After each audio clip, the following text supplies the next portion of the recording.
Amaravati to దేవస్థానం కార్యక్రమంలో శ్రీవారి దర్శనానికి వచ్చిన తమను ఆదరించిన ఎమ్మెల్యే పులివర్తి నానికి అమరావతి రాజధాని రైతులు ధన్యవాదాలు తెలిపారు. చంద్రబాబు సీఎం కావాలని, రాజధాని అమరావతి పనులు ప్రాణం పోసుకోవాలని గతంలో కోరిన కోరికలు తీర్చినందుకు అమరావతి రైతులు తిరుమల స్వామివారికి మొక్కులు చెల్లించుకున్నారు. అనంతరం ఓ ప్రైవేట్ ఫంక్షన్ హాల్లో జరిగిన సమావేశంలో రాజధాని రైతులను ఎమ్మెల్యే పులివర్తి నాని పేరు పేరున ఆప్యాయంగా పలుకరించి కుశల ప్రశ్నలు అడిగారు. అటు ఎన్నికల సమయంలో పులివర్తి నానిపై జరిగిన దాడి తమను కలిచివేసిందని రైతులు ఆవేదన వ్యక్తం చేశారు.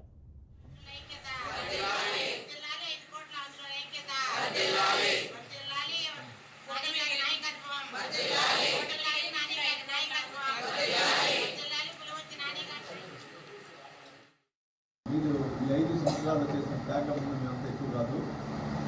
ఈరోజు 2020 నుంచి ఎప్పుడైతే రాజధాని మార్చాలన్న రోజు నుంచి కుల్లూరులో మీరు శిబిరం పెట్టి జగన్మోహన్ రెడ్డి గుంటూరు ధర పోరాడిన విషయం అందరూ తెలుసు. అందుకు మీకున్న మహిళా సోదరులను కానీ గ్రామస్తులు అందరూ కూడా ఎందుకంటే ఈరోజు పార్టీ ఊపిరి ఉంది, పార్టీ ఈరోజు గెలిచిందంటే దాంట్లో భాగం మీలో పాల్గొ అందరూ కూడా ఎప్పుడు రుణపడి ఉంటాం. ఏదైతే మీరు ఈరోజు అన్నారు నానిగా ఇదని ఏం లేదమ్మా, మీ వల్ల ఆ రోజు అక్కడ రాజధాని అనేది ఉంటే మీరు విలువైన స్థలాలు ఇచ్చినా కూడా ఆ రాజధాని కట్టలేకపోయినా